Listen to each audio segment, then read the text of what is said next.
اعوذ باللہ من الشیطان الرجیم بسم اللہ الرحمن الرحیم وَإِنْ عَاقَبْتُمْ فَعَاقِبُوا بِمِثْلِ مَا عُوقِبْتُمْ بِهِ وَلَئِن صَبَرْتُمْ لَهُمْ خَيْرٌ لِلصَّابِرِينَ وَاصْبِرْ وَمَا صَبْرُكَ إِلَّا بِاللَّهِ وَلَا تَحْزَنْ عَلَيْهِمْ وَلَا تَكُ فِي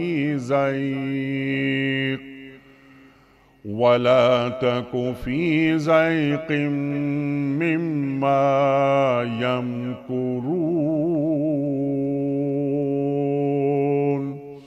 صدق اللہ العظیم۔ اور اگر تم لوگ بدلہ لو تو بس اسی قدر لے لو جس قدر تم پر زیادتی کی گئی ہو، لیکن اگر تم صبر کرو تو یقیناً یہ صبر کرنے والوں ہی کے حق میں بہتر ہے۔ اے نبی صلی اللہ علیہ وآلہ وسلم، صبر سے کام کیے جائیے، اور آپ کا یہ صبر اللہ ہی کی توفیق سے ہے۔ ان لوگوں کی حرکات پر رنج نہ کیجیے اور نہ ان کی چال بازیوں پر دل تنگ کیجیے۔ صدق اللہ العظیم۔ خواتین و حضرات، محترم ڈاکٹر محسن نقوی صاحب کی خدمت میں اس سے پہلے کہ ہم رکھیں آج کے پروگرام کے حوالے سے پہلا سوال، کل کے پوچھے گئے سوال کا درست جواب اور آج کا سوال آپ کی خدمت میں۔ کل کا سوال ہمارا یہ تھا کہ منافقین کی بنائی ہوئی مسجد زرار کا ذکر قرآن کریم کی کس صورت میں آیا ہے؟ درست جواب سورہ توبہ میں اور آیت نمبر 107 ہے۔ آج کا سوال نوٹ فرما لیجئے۔ مکہ مکرمہ میں سب سے پہلے علانیہ طور پر نماز کب ادا کی گئی؟ فتح مکہ کے بعد، صلح حدیبیہ کے بعد، یا امیر المومنین حضرت عمر فاروق رضی اللہ تعالی عنہ کے اسلام لانے کے بعد؟ جو درست جواب آپ سمجھتے ہوں روانہ فرمائیے۔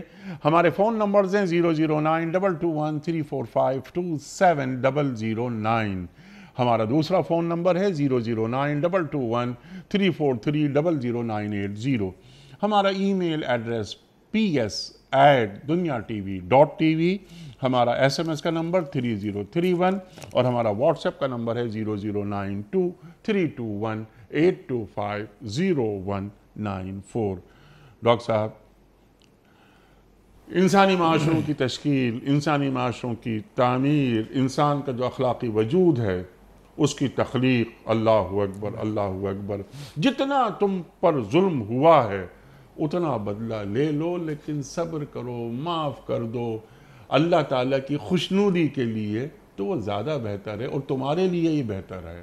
ارشاد۔ بسم اللہ الرحمن الرحیم۔ بنیادی طور کے اوپر جب ہم اسلام کی روح اور اس کے مزاج کا مطالعہ کرتے ہیں تو یہ سامنے بات آتی ہے کہ ان اللہ یامر بالعدل والاحسان۔ اسلامی احکام میں اسلامی معاشرت سے متعلق ہوں، چاہے عبادات سے متعلق ہوں، چاہے معاشیات سے متعلق ہوں، ہم دیکھتے ہیں کہ ان دو اصطلاحات سے باہر چیزیں نہیں ہیں۔ ان اللہ یامر بالعدل والاحسان، عدل کی اجازت ہے، احسان بنیادی طور کے اوپر عزیمت ہے کہ جب انسان اس کو اختیار کرتا ہے۔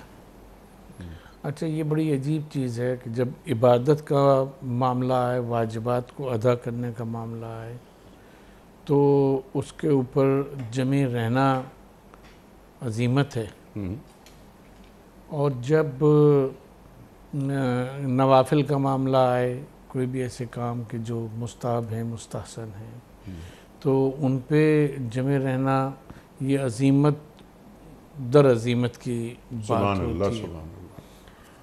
اور عبادات میں رخصت یہ ہے کہ صبح فرض کیے اٹھنے کو دل نہیں چاہ رہا، سر میں درد ہے، تو ہم نے کہا کہ اچھا قضا کا بھی تو آپشن ہے، تو وہاں وہ ایک آپشن ڈھونڈ لیا، ان کہا کہ بھئی چلو کر لو، ایسا کر لو۔ لیکن آپ یہ دیکھیے کہ مثلا زکوٰۃ ہے، زکوٰۃ میں صرف یہی حساب نہیں ہے کہ بھئی اتنے % دینا ہے جو نصاب بتا دیے گئے مختلف چیزوں کے، وَإِن تَطَوَّعَ فَخَيْرٌ لَكُمْ، سبحان اللہ۔ اور اگر تم کچھ اضافی کر دو تو وہ تمہارے لیے بہتر ہے۔ اسی طرح سے مہر دینے کا، نفقہ دینے کا جہاں ذکر آیا ہے تو وہاں بے عدل تو یہ ہے کہ آپ نے جتنا تھا اتنا ادا کر دیا۔ عبادت ہو، اگر کوئی ساری زندگی نوافل نہیں پڑھتا تو اس سے شریعت مطالبہ نہیں کرتی ابھی کیوں نہیں پڑھا، ٹھیک ہے، لیکن وہیں تطوع، اور اگر تطوع کے طور پہ تم زیادہ عبادت کرو تو وہ تمہارے مقامات کو بلند کرنے والا ہے۔ انسانوں کے لحاظ سے، اس کے لحاظ سے یہ احسان کی منزل ہے کہ جو کچھ ہے اس سے زیادہ کیا جائے، چاہے عطا کرنے کا معاملہ ہو، چاہے واپس لینے کا معاملہ ہو تو چھوڑ دینے کا حکم ہے، اس طرح سے۔ تو یہ جو آیہ مبارکہ ہے اس میں دیکھیں لفظ جو استعمال ہوا ہے تو وہ عقب کا لفظ ہے، مادہ اس کا۔ عقب کے معنی پیر کے پچھلے حصے کے، یہ ایڑی کے ہیں، پیچھے آنا، عقب میں واقع ہونا، پیچھے واقع ہونا، یعنی یہاں بنیادی طور کے اوپر جو بدلہ لینے کی بات ہے وہ جرم کے سرزد ہونے کے بعد ہے۔ جو بھی تمہارے ساتھ زیادتی ہوئی ہے وہ ہوا ہے، تم مقام عدل تو یہ ہے کہ تم اس کا بدلہ اس کے بعد لے سکتے ہو، اس کے بعد بدلہ لے سکتے ہو، یہ تو عدل ہو گیا۔ لیکن ان اللہ یامر بالعدل والاحسان، عدل کا حکم دیا ہے تو ساتھ ساتھ احسان کا بھی تو دیا ہے نا۔ تو اب احسان کے لیے فرماتا ہے کہ اگر تم صرف نظر کر لو، اگر وہ کر لو تو یہ تمہارے لیے بہتر ہے، تمہارے لیے بھی بہتر ہے اور لوگوں کے لیے بھی بہتر ہے، ملت کے لیے بھی بہتر ہے۔ بنیادی طور پہ معاشروں میں ہم یہ بات ایک آدھ جگہ اور کہہ چکے ہیں، خاص طور پہ وکلا برادری سے کہ بنیادی طور کے اوپر جرم کی سزا دلوا دینا نظام عدل کا قیام نہیں ہے۔ نظام عدل کا قیام یہ ہے کہ جرم جو ہے وہ وقوع پذیر ہی نہ ہو، ایک بات۔ دوسری چیز یہ کہ عدل ہوتا ہوا نظر آئے، یہ ہے کہ کسی معاملے میں اگر کتاب خاموش ہے، کتاب قانون، تو اس کو جاننے نہ دیا جائے بلکہ یہ دیکھا جائے کہ سرکمسٹانسز کیا تھے اور اس کے مطابق اس کو سزا دی جائے۔ چنانچہ آپ دیکھیں کہ کسی شخص نے چوری کی، دربار خلافت میں لایا گیا، حضرت عمر رضی اللہ عنہ کے دربار میں، کہا کہ بھئی یہ ہے، اس کے ہاتھ کاٹ دو۔ اس نے کہا کہ حضور میرے ہاتھ نہ کاٹیے، میں ایسے علاقے سے ہوں کہ جہاں قحط پڑا ہوا ہے۔ تو کتاب کہتی ہے ہاتھ کاٹ دو، سارق و سارقۃ یقطعوا فاقطعوا ایدیہما، ٹھیک ہے۔ عدل کہتا ہے کہ یہ کیونکہ عام المجاعہ میں ہے، ایسی جگہ سے آیا ہے جہاں پورا سال گزر گیا بھوک میں، لوگوں کو قحط پڑا ہوا ہے، ٹھیک، تو صحابہ وہاں فرماتے ہیں نہیں اس کے ہاتھ دیں، وہ نہیں کاٹے جائیں گے، ٹھیک۔ تو وہ کہاں گی کتاب الہی کہاں گی، خدا نخواستہ وہ معطل نہیں ہوگی بلکہ یہ کہ اس کو عدل جو ہے وہ فراہم ہو گیا۔ ٹھیک ہے۔ تو جہاں کسی نے ظلم کیا ہے وہ ہے، اگر یہ بنیادی طور پر بات یہ ہے کہ عمدن اگر اس نے کیا ہے اور وہ فرض کی معافی مانگ لیتا ہے، توبہ کر لیتا ہے اور کچھ ہو ہے، ٹھیک ہے، بہتر۔ اسلام یہ کہتا ہے کہ احسان کا تقاضا یہ ہے کہ اس کو چھوڑ دو، وہ کر دو، ٹھیک ہے۔ اس کی جان لے لینے سے، قتل کے بدلے قتل، قصاص لے لینے سے اس وقت تمہارا بھائی واپس نہیں آ جائے گا یا تمہارا باپ واپس نہیں آ جائے گا۔ اگر یہ جان بچا لیتا ہے تو گویا اس نے پوری دنیا کی، بنی نوع انسان کی جان بچائی۔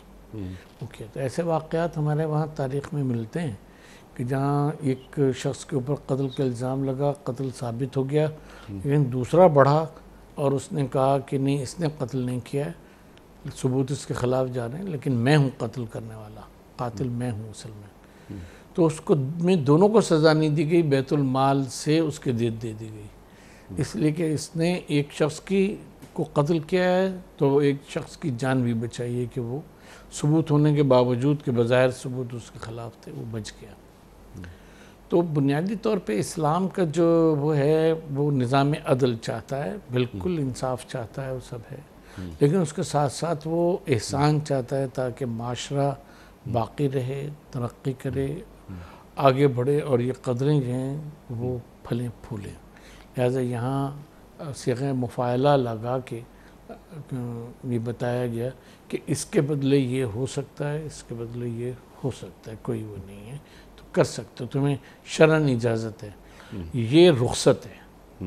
لیکن عزیمت یہ ہے کہ تم صبر کرو، صبر کرو یعنی معاف کر دو، سبحان اس کے اللہ. بعد وہ کر دو. ٹھیک ہے، انہیں معاف کر دو، یہ اگلی منزل ہے. اگلی منزل. اچھا، بدلہ لے سکتے ہو ہاں، تم، بدلہ لے سکتے، لیکن بدلے میں زیادتی نہ کرنا.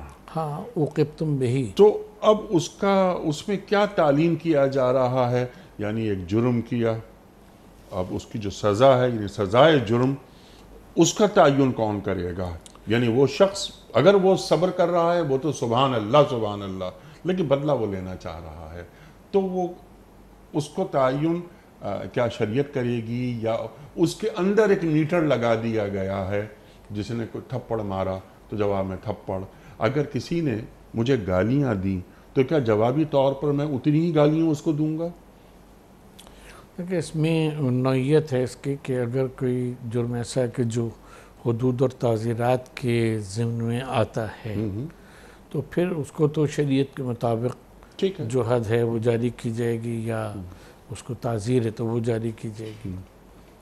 لیکن یہ کہ جو انسانی نفس کے، نفسیات کے اگینسٹ کوئی وہ ہیں چیزیں، یا مالی بدعنوانیاں ہیں اور اس قسم کی چیزیں ہیں، اس میں مثلا ایک شخص ہے، قرض اس نے لیا، قرض نہیں دے پا رہا، یہ بہرحال ایک نوعیت کا ظلم ہے، قرض نہیں واپس کر رہا. تو اب وہاں استطاعت اگر انسان دیکھے خود جس کا قرض دوسرے کے اوپر ہے، تو قرآن کہتا ہے کہ پھر اگر تم دیکھتے ہو کہ یہ نہیں ادا کر سکتا، تو سورہ بقرہ کے آخری 2 رکوع جو ہیں وہ تقریباً ہیں اسی سے متعلق، کہ پھر تم اس کو مہلت دے دو، اس کے اوپر سختی نہ کرو کیونکہ وہ ادا نہیں کر پاتا. عدل یہ ہے کہ تم اس سے وصول کر سکتے ہو، اس کے خلاف نالش کر دو. احسان یہ ہے کہ تم اس کو مہلت دے دو اور آگے اس کو دیکھو کہ وہ کس وقت دے پاتا ہے. آپ یہ دیکھیں کہ اسی آیہ مبارکہ سے اور اسی عدل اور احسان کے ترازو میں ربا کا حرام ہونا بھی آ جاتا ہے. ربا کا حرام ہونا بھی اسی میں آ جاتا ہے کہ ایک شخص نے لیا ہے آپ پیسہ اور وہ کیا ہے وہ نہیں دے پا رہا، تو اب آپ اس کو حق جو ہے وہ اتنا ہی واپس لینے کا ہے، لیکن اگر تم نہ ملنے کے اوپر صبر کرو اور وہ کرو اور احسان کرو کہ اس کو مہلت دے دو وہ قرض کی واپسی پہ، جی، تو یہ احسان ہے. اور اس کے مقابلے میں ربا ہے کہ تم لو نہ، احسان نہ کرو، ربا اس کے اوپر عائد کر دو، اور پھر وہ اضافاً مضاعفاً جو ہے وہ بڑھتا چلا جائے. تو یہ آیہ مبارکہ اصولی طور کے اوپر بہت اہم ہے. اس کو صرف اذیت پہنچانے کے اوپر نہیں اس کو محمول کرنا چاہیے، بلکہ یہ دنیا کے بہت سارے معاملات جو ہیں ان کے لیے ایک قاعدہ کلیہ ہے کہ کہاں تک آپ اپنے حق کا کوئی شخص مطالبہ کر سکتا ہے، کتنا کر سکتا ہے، اور وہ تو رخصت ہے بھئی اتنا تو کر سکتا ہے.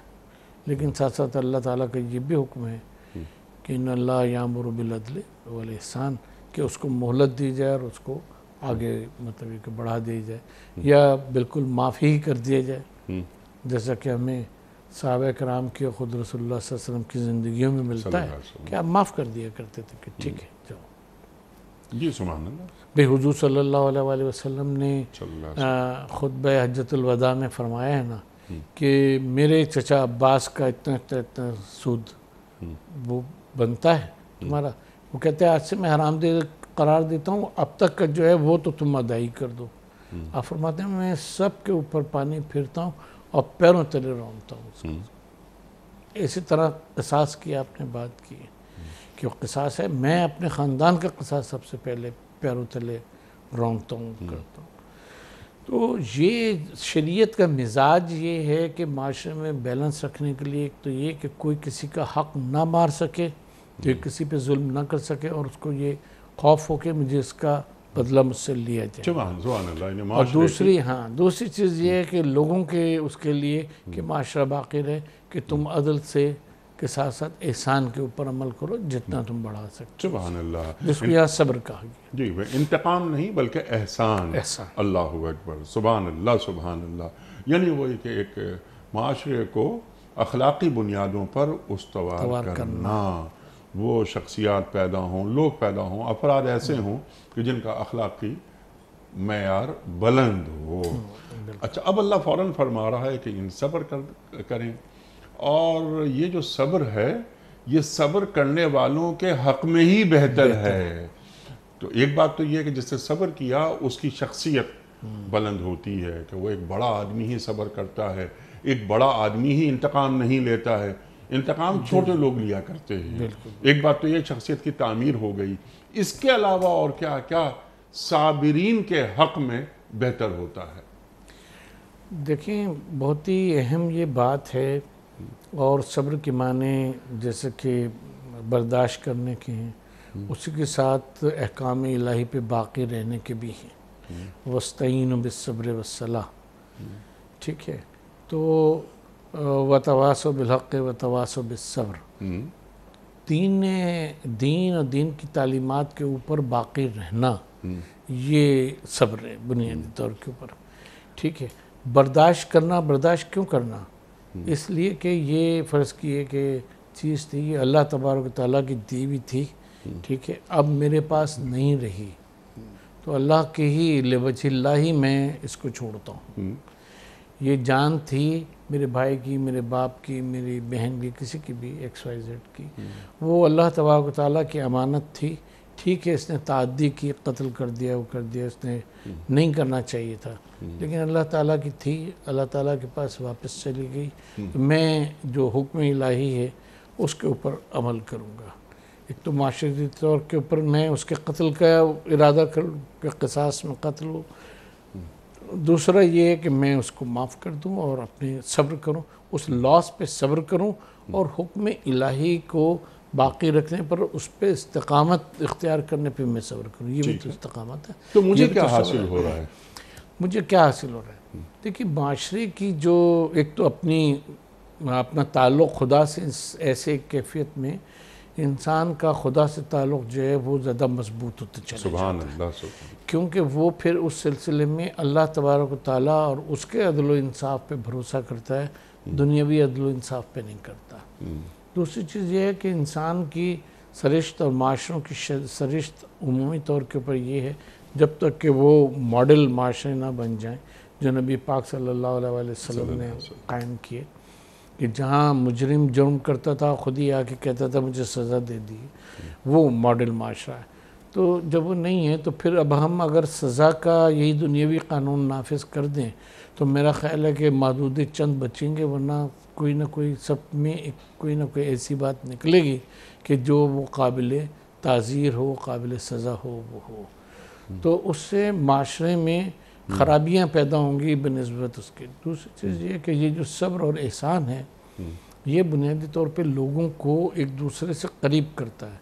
ہمارے ساتھ کسی نے اگر کوئی زیادتی کی ہے اور ہم کہتے ہیں لوجہ اللہ، ہم نے تمہیں معاف کیا، کوئی بات نہیں، تم سے یہ خطا ہو گئی ہوگی، تم نے نہیں کیا، تو اس کے دل میں ہماری عزت بڑھ جائے گی۔ اگر ایسے ہزاروں لوگ ہیں کہ جو عدل کے بجائے احسان کے اوپر عمل کرتے ہیں، تو وہ ایک طرف اللہ سے قریب ہو رہے ہیں، اس کے حکم پہ عمل کر رہے ہیں، دوسری طرف معاشرے کو اسٹرینتھن کر رہے ہیں، معاشرے کو کر رہے ہیں۔ تو یہ چیزیں جو ہیں یہ بڑی اہم ہیں، کہ جس کا جو کہنا چاہیے کہ ریٹرن ہے وہ خود انسان کو ہی ملتا ہے۔ معاشرے کے مضبوط ہونے سے ہمیشہ انڈیویجولز مضبوط ہوا کرتے ہیں، ٹھیک ہے، اور جو لوگ اس پہ لگ جاتے ہیں کہ میں ایز اے انڈیویجول مضبوط ہو جاؤں، معاشرہ جائے بھاڑ میں، تو وہ بھی ایک درجے میں آ کے پھر یہ ہوتا ہے کہ وہ خود بھی کمزور ہو جاتے ہیں، معاشرے کے ساتھ ساتھ وہ سارا کچھ کرمبل ڈاؤن ہو جاتا ہے، پورا سسٹم۔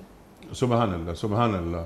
یعنی اگر تم یہ چاہتے ہو کہ اللہ تمہارے ساتھ ہو جائے تو تم انتقام چھوڑو، احسان کی طرف چلے جاؤ. اچھا یہ فرمائیے اس کے ساتھ ساتھ آپ ڈاکٹر صاحب کہ یہ جو بندوں کو معاف کرنا یہ اللہ کو کتنا پسند ہے؟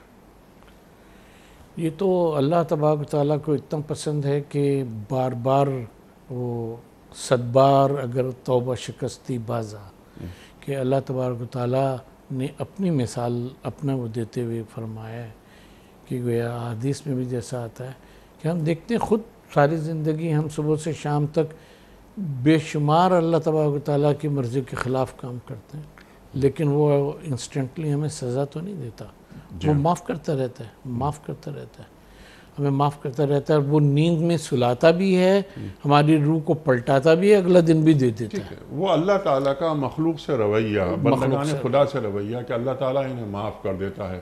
لیکن یہاں بندے کو حکم دیا جا رہا ہے کہ بندے کو معاف کر دو.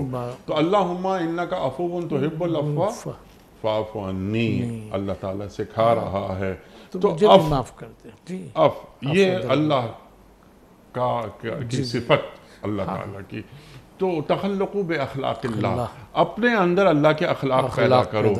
تو جس طرح تم یہ چاہتے ہو کہ اللہ تمہیں معاف کرے، تم بھی لوگوں کو معاف کرنا شروع کر دو. نبی پاک صلی اللہ علیہ وسلم کی 2 بڑی اہم صفات بیان کی، رؤوف الرحیم، کہ آپ رؤوف بھی ہیں اور رحیم بھی ہیں. یعنی ایک یہ ہوتا ہے کہ کسی کی شخصیت میں ہم کچھ کمزوری دیکھیں تو اس سے نفرت کرنے لگیں. دوسرا رویہ یہ ہوتا ہے جو حضور صلی اللہ علیہ وسلم نے سکھایا کہ آپ کو اس سے ہمدردی ہو جائے کہ میں اس کو کیسے ٹھیک کر دوں. یہ رؤوف ہونا ہے، یہ رافت ہے. سبحان اللہ. اور رحیمیت یہ ہے کہ اب ہم اس کو واقعی اس دلدل سے نکال کے اور راہ راست کے اوپر لے آئیں اور ایک اس کو ہیلدی زندگی جو ہے وہ دے دیں. اگر وہ اپنی ان چیزوں کی وجہ سے، اپنی کمزوریوں کی وجہ سے فرض کیے کہ چوری چکاری میں، پاکٹ مارنے میں اور دیگر چھوٹے چھوٹے جرائم میں وہ تھا تاکہ وہ اپنی زندگی سسٹین کر سکے، تو ہمیں اس پہ نفرت کے بجائے ہمیں اس سے اس کے اوپر رافت کا مظاہرہ کرنا چاہیے، رؤوف بننا چاہیے اور ہم اس کا مسئلہ حل کر دیں. یہ ہماری رحیمیت ہے کہ ہم اس کا مسئلہ حل کر دیں. اسی صورت سے یہ جو ہے بات جہاں ہم اس کو صبر سے اور احسان سے ان سب چیزوں سے جوڑتے تو اللہ تعالیٰ یہ مزاجی یہ پیدا کرتا ہے کہ انسان یعنی مسلمان کی جو سائیکلوجی ہے، اس کی مینٹلٹی ہے، وہ پرابلم سالونگ ایٹیٹیوڈ ہمیشہ رکھتا ہے. ہمیشہ پرابلم سالونگ ایٹیٹیوڈ رکھتا ہے کہ معاشرے کے اور افراد کے پرابلم سالو ہوں تاکہ معاشرہ مضبوط ہو. جرم وہیں پنپتا ہے کہ جہاں معاشرہ کمزور ہوا کرتا ہے. آپ دیکھیں زکوٰۃ کا حکم کس لیے ہے؟ کئی لا دولتن بین الاغنیاء، فقراء تک پہنچے اور وہ کرے، ان کی امپاورمنٹ ہے. نفقات کیوں رکھے گئے ہیں؟ صدقات کیوں رکھے گئے ہیں؟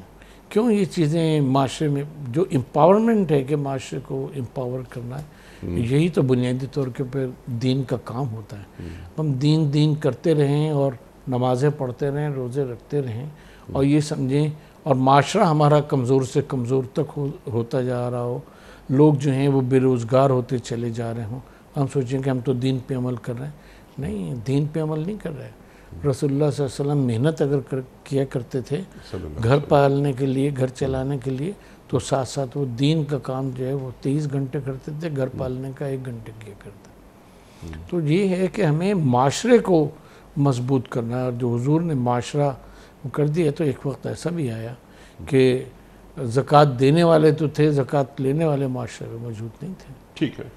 اچھا، اب ہمارے معاشروں میں اب ذرا ٹو ڈوز پہ تھوڑا سا، اس سے پہلے کہ ہم اگلی آیت پر آئیں، کرنے کے کام ہم یہ دیکھتے ہیں کہ 30-40 برس پہلے ہمارے یہاں لوگوں کی غلطیوں کو معاف کر دینے کا ایک چلن تھا. اب یہ رفتہ ایک معاشرے میں ایک جسے کہتے ہیں کرختی وہ آتی جا رہی ہے. اب کیا ایسا محسوس نہیں ہوتا آپ کو کہ ہم نے لوگوں کو معاف کرنا ہی چھوڑ دیا ہے؟ جب تک ہم ان سے انتقام نہ لے لیں تب تک ہمیں ہماری روح کو چین ہی نہیں ملتا. تو یہ منتقمانہ مزاج ہمارے اندر کیوں آ گیا ہے جبکہ ہمارا دین تو ہمیں احسان کی تعلیم کرتا ہے؟ جو آپ نے بات فرمائی کہ ان اللہ یامر بالعدل والاحسان وایتاء ذی القربی وینہی عن الفحشاء والمنکر والبغی ارشاد۔ لیکن بنیادی طور کے اوپر بات یہ ہے کہ ایک فرد کی سائیکلوجی چینج ہوتی ہے جی، اور ایک یہ ہوتا ہے کہ بگاڑ معاشرے کی سائیکلوجی میں آتا ہے، جو ہم اس وقت دیکھ رہے ہیں کہ معاشرے میں سیاسی نوعیت سے ہم دیکھتے ہیں، معاشی نوعیت سے دیکھتے ہیں، جو امر بالمعروف نہیں یعنی المنکر کے اس سے دیکھتے ہیں، اس کے ساتھ ساتھ یعنی اللہ سے تعلق کی جو وہ ہے جہت اس سے دیکھتے ہیں، کائنات جو ہمارے ارد گرد پھیلی ہوئی ہے اس کے تعلق سے دیکھتے ہیں۔ تو سائیکلوجی میں ہمارے ایک بڑا زبردست خرابی پیدا ہو گئی ہے، نہ صرف انڈیویجول کی بلکہ انڈیویجولز میں تو دو چار آ ہی جاتے ہیں اچھے لوگ، لیکن یہ کہ معاشرے کا جو یہ چار جہتیں ہوتی ہیں کہ خود معاشرے کا اپنے سے تعلق، پھر ارد گرد سے تعلق، پھر کائنات سے تعلق، اور پھر ابوال اللہ تبارک و تعالیٰ سے تعلق، یہ تعلقات جو ہیں وہ ٹوٹ گئے ہیں۔ انسان جب اپنے سے تعلق کے بارے میں خود غرض ہو جایا کرتا ہے تو وہ دوسروں کی تباہی کے اوپر منتج۔ تو کیا ایسا محسوس ہوتا ہے آپ کو کہ جو اخلاقی تربیت کرنے والے ادارے تھے ان کی جو کارکردگی ہے تھوڑی سی کمزور ہو گئی ہے؟ کافی حد تک 4 ڈیکیڈز میں تو ہم یہی دیکھتے ہیں کہ جن کو یہ کام کرنا چاہیے تھا خود، کیونکہ ان کا تعلق جو ہے وہ ان چاروں جہتوں سے کمزور ہو گیا، اللہ سے تعلق کم ہو گیا، وہ ہو گیا، تو وہ دوسرے کو کہاں سے پھر ان تعلقات کو مضبوط کرنے کے اوپر وہ کر سکتے ہیں۔ تو وہ چنانچہ وہ یہ یاد رکھتے ہیں کہ تم بدلہ لے لو، یہ یاد نہیں رکھتے کہ بدلہ اتنا ہی لو جتنا کہ اچھا اس میں ایک اور لیکن بہتر ہے کہ معاف کر دو، بہتر ہے کہ معاف کر دو اور اتنا ہی لو کہ جتنا اس نے تمہیں تکلیف پہنچائی۔ اس میں ایک عجیب بات ہے کہ جو صاحبان سلوک فرماتے ہیں کہ اللہ تبارک تعالیٰ جو یہ فرماتا ہے کہ بہتر ہے کہ معاف کر دو، اس کی وجہ یہ ہے کہ ظلم یہ ہے کہ کسی نے فرض کی ایک تھپڑ مارا تو یہ گنتی میں ظلم نہیں ہے، اس کو کتنی تکلیف پہنچی جس کے تھپڑ مارا، جس کے تماچا رسید کیا، اس کا ہمیں اندازہ نہیں ہے۔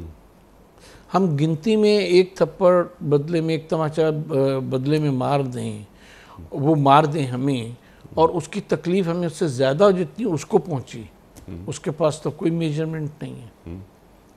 تو جب اس کے پاس اس کا میجرمنٹ نہیں ہے کہ ہمیں کتنی تکلیف پہنچی یا ہم نے کتنی تکلیف پہنچائی، جب دونوں اس میجرمنٹ سے خالی ہیں تو بہتر اس کو اللہ تبارک و تعالیٰ پہ چھوڑ دیا جائے اور آپ اپنے معاف کر دیں۔ ٹھیک ہے، تو یہ وصف انسان میں کیسے پیدا ہوتا ہے؟ یہ وصف انسان میں دو طرح سے پیدا ہوتا ہے۔ ایک تو یہ کہ اللہ حضرت علی علیہ السلام کے پاس ایک شخص آیا اور اس نے کہا فلاں شخص نے مجھے بہت تکلیف پہنچائی، بہت تکلیف پہنچائی، تو آپ نے فرمایا کہ تم معاف کر دو۔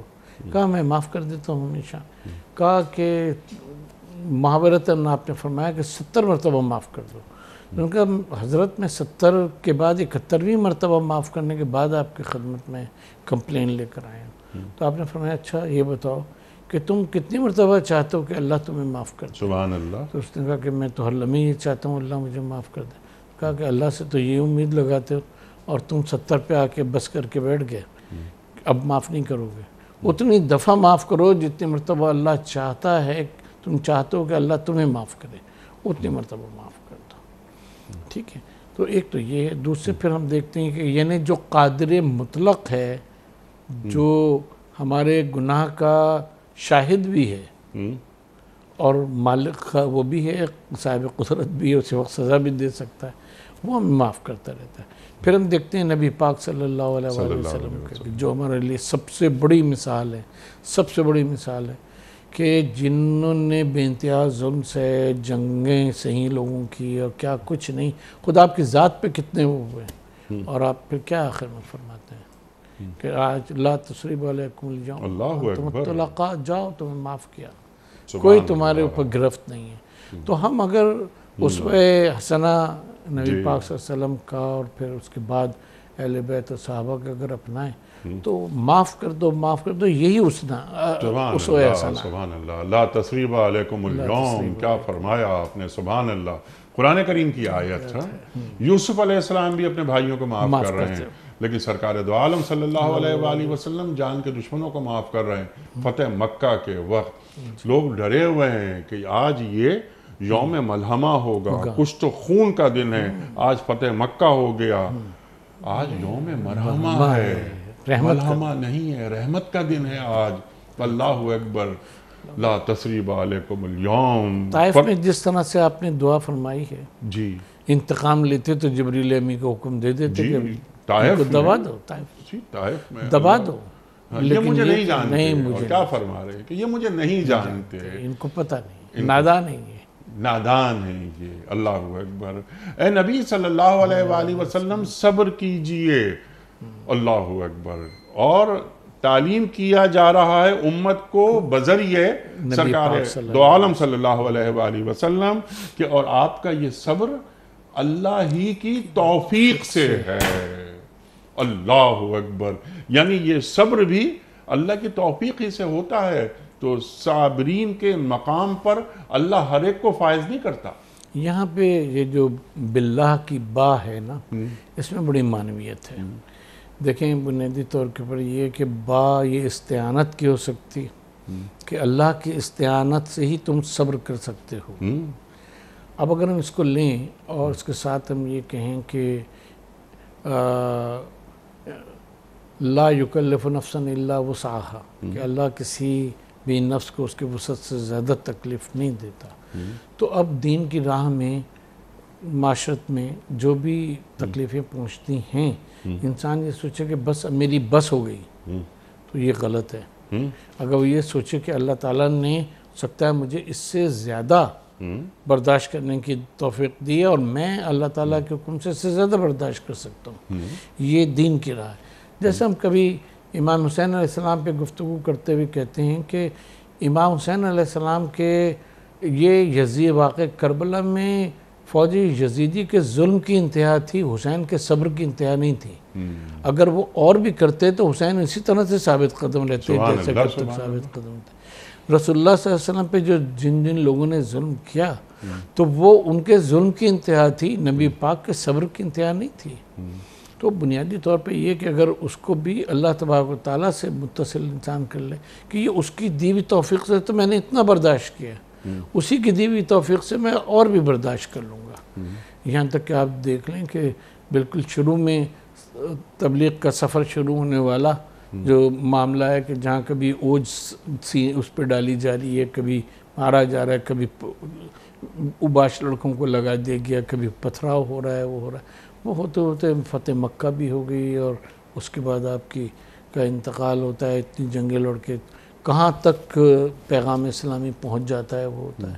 یہ اسی صبر بمانی استقامت اور برداشت، اللہ کی راہ میں مصیبتیں برداشت کرنا، یہ دونوں چیزیں اللہ ہی کی طرف سے ٹھیک ہے۔ اور انسان اگر یہ سمجھتا رہے کہ اللہ مجھے اور توفیق دے گا اور اللہ کے دیا وہ صبر ہے، تو پھر اس کے صبر کی انتہا نہیں ہوا کرتی، وہ پھر چلتے چلا جاتا ہے۔ کیونکہ باللہ کا مفہوم ہی یہ ہے، سبحان اللہ، باللہ کا مفہوم ہی یہ ہے کہ صبر کو اللہ تبارک و تعالیٰ سے اتصال دے دیا کہ اس کا دیا ہوا صبر ہے، اور اس نے جہاں اتنا صبر دیا تو وہ اور بھی صبر دے گا۔ اور دوسرے اس کے معنی جو ہیں وہ اگر ابتدا کے لیں کہ بے سے ابتدا ہے، تو اللہ کے لیے ہی تو یہ کر رہا ہوں، یہ ابتدا ہے میرے صبر کی اللہ کی راہ میں، ابھی انتہا پتہ نہیں اس کی کیا ہوگی، جو اللہ تبارک و تعالیٰ بہتر سمجھے گا، بہتر جانے گا۔ سبحان اللہ، یہ بات جو ہے وہ بڑی امپورٹنٹ ہے، جی باللہ کیا کہنے۔ اچھا ڈاکٹر صاحب، اب یہاں پر جو توفیقات الہی اس میں صبر کو طلب کیا جا رہا ہے، تو یہ جو صبر ہوتا ہے، یعنی ہم صرف صبر ہی کی بات فی الحال کر رہے ہیں، ورنہ توفیقات الہی کا سلسلہ تو بہت دراز ہے اور بہت وسیع ہے۔ تو صبر کسی انسان میں جو حاصل ہوتا ہے اسے، وہ اس میں اس کا اپنا کمال ہوتا ہے یا یہ محض توفیقات الہی کا نتیجہ ہے؟ اپنا کمال تو یہ ہے کہ انسان رضن بقضائے کا وہ تسلیماً لامرک کی منزل پہ پہنچ جاتا ہے اور اللہ تعالیٰ کی طرف سے جو منازل آتے رہتے ہیں اس کے اوپر جو چیزیں آتے رہتی ہیں اس کو وہ دو باتیں سمجھتا ہے. ایک تو یہ کہ اللہ تبارک و تعالیٰ نے مجھ میں ودیعت کیا ہے اس بات کو کہ میں اس کو برداشت کر سکتا ہوں، اور مجھ میں قوت دی ہے اللہ تبارک و تعالیٰ نے کہ میں اس کے اوپر باقی رہوں، یہ مجھے اپنی جگہ سے ہٹا نہ سکیں اور میں اس کو برداشت کرتے رہوں. دوسری چیز یہ ہے کہ وہ اس کو امانت سمجھتا ہے اللہ تبارک و تعالیٰ کی، کہ اس نے مجھے صبر ودیعت کیا تو اس نے امانت بھی دی کہ اس امانت کو آگے تمہیں پہنچانا ہے.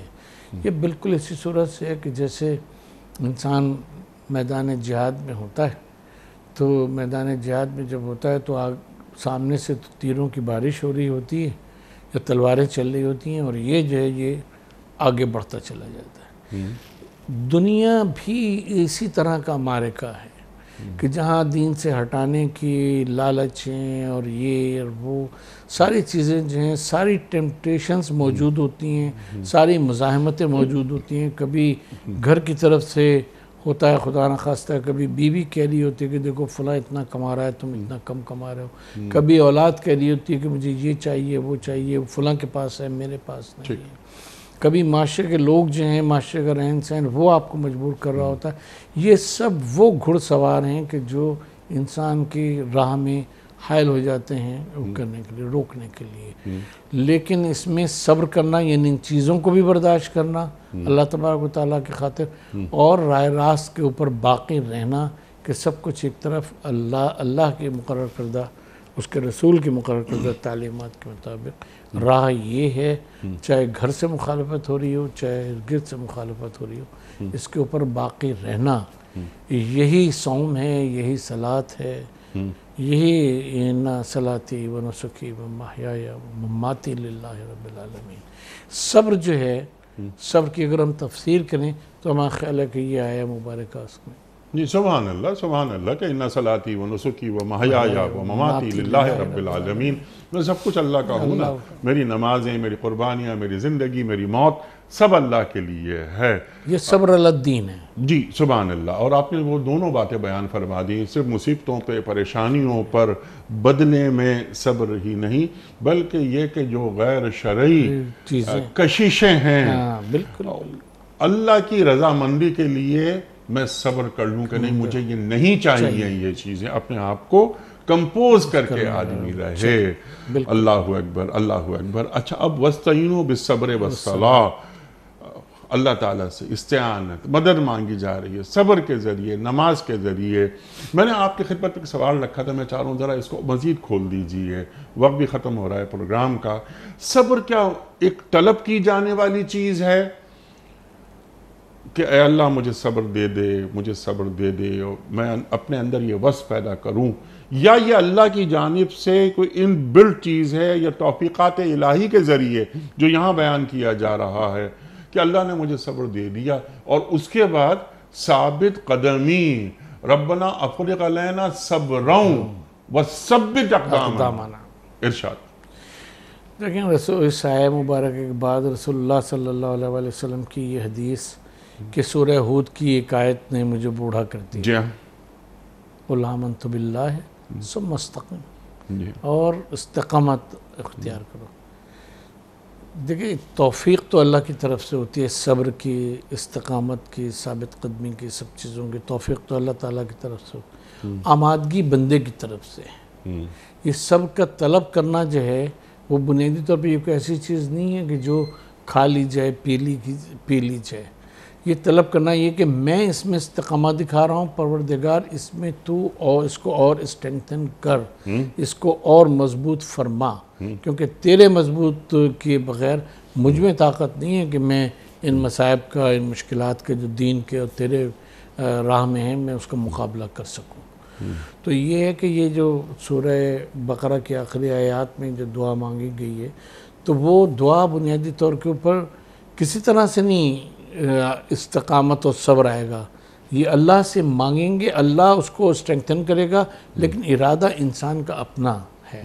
اس کو اپنی ذات میں اتنا مضبوط ہونا چاہیے، جب مقصد جو ہے وہ نگاہ کے سامنے ہوا کرتا ہے ہوتا ہے تو وہ دیوار کو چیر کے بھی اس مقصد کے حصول کے لیے، جس کو صحیح سمجھتا ہے اس کو حصول کے لیے اس میں بھی چلا جاتا ہے، کوئی اس کو روک نہیں سکتا پھر۔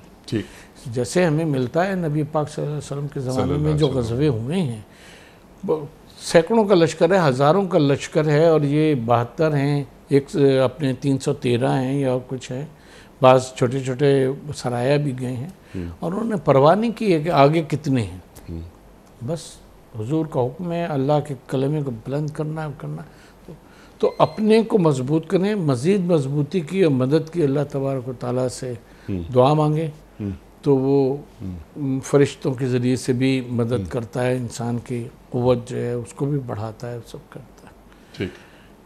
نفس اور ایمان کی قوت میں کتنا فرق ہے، آرزو لکھنوی فرماتے ہیں، نفس اور ایمان کی قوت میں کتنا فرق ہے، نان جو توڑے نہ ٹوٹے باب خیبر توڑ دے۔ سبحان اللہ۔ تو یہ جو نفس کی قوت ہوتی ہے جب ایمان کے ساتھ ممزوج ہوا کرتی ہے تو پھر اللہ تبارک و تعالیٰ اس میں، امام رازی نے اس مسئلے پہ بڑی تفصیلی ایک بحث لکھی ہے کہ نفس اور ایمان کی قوت کیسے ایک ہی قوت بن جاتی ہیں، اور کیسے وہ حضرت علی کرم اللہ وجہہ میں وہ ہوئی، اور کس طرح سے یہ صاحبان کرامت کو پھر حاصل ہوتی ہے، جس سے یہ کرامت اللہ تبارک و تعالیٰ ان کے ہاتھ پہ ظاہر کیا کرتا ہے۔ سبحان اللہ، سبحان اللہ۔ ڈاکٹر صاحب آپ کا بڑا ممنون، بڑا شکر گزار۔ میں مزید گفتگو آپ سے کروانا چاہ رہا تھا، اور خاص طور پہ اس آیت کے حوالے سے کہ انما یوفی الصابرون اجرہم بغیر حساب، یعنی صبر کے علاوہ کسی اور چیز کو بغیر حساب اللہ تعالیٰ نہیں فرماتا قرآن کریم میں، لیکن یہ صبر کا جو اجر ہے وہ بے حساب ہے، بغیر حساب ہے۔ اللہ اکبر، اللہ اکبر۔ تو صبر کا مقام کتنا بلند ہے، اور صبر ہوتا بھی اللہ کی توفیقات سے ہے۔ ڈاکٹر صاحب نفس کی آمادگی اور پھر اللہ تعالیٰ کی توفیق، نفس کی آمادگی، اللہ تعالیٰ کی توفیقات، واہ واہ واہ، سبحان اللہ، سبحان اللہ۔ کیونکہ ہدایت جبری نہیں ہوتی، اختیاری ہے، اختیاری ہے۔ خواتین حضرات، وقت مکمل ہوا ہمارے آج کے پروگرام کا۔ ہم ڈاکٹر محسن نقوی صاحب کے بڑے ممنون ہیں، آپ تشریف لائے اور آپ نے اتنی اہم آیات پر اور اتنے اہم موضوعات پر گفتگو عطا فرمائی، اور قرآن کریم کی ان آیات کو ہم تک منتقل کیا کہ کیا معنی ہے، اللہ تعالیٰ ہمیں کیسا دیکھنا چاہتا ہے، اور ہم میں کون کون سی خوبیاں اور اوصاف دیکھنا چاہتا ہے۔ کوئز، کل کا سوال ہمارا یہ تھا کہ منافقین کی بنائی ہوئی مسجد زرار کا ذکر قرآن کریم کی کس صورت میں آیا ہے؟ درست جواب سورہ توبہ میں، اور آیت نمبر ہے 107۔ آج کا سوال نوٹ فرما لیجئے، مکے میں سب سے پہلے علانیہ طور پر نماز کب ادا کی گئی؟ پہلا آپشن فتح مکہ کے بعد، دوسرا آپشن صلح حدیبیہ کے بعد، تیسرا آپشن امیر المومنین حضرت عمر فاروق رضی اللہ تعالی عنہ کے اسلام لانے کے بعد۔ جو درست جواب آپ سمجھتے ہوں روانہ فرمائیے۔ ہمارے فون نمبرز ہیں 0092234527009۔ ہمارا دوسرا فون نمبر ہے 009221343000980۔ ہمارا ای میل ایڈریس ps@dunyatv.tv۔ ہمارا SMS کا نمبر 3031، اور ہمارا واٹس ایپ کا نمبر ہے 0092321825019۔ ڈاکٹر صاحب ایک پرچے نکال کر اعلان فرما دیجئے، آج کے ونر کون ہیں؟ آج کے ونر ہیں محبوب عارف صاحب لاہور سے۔ محبوب عارف صاحب لاہور سے۔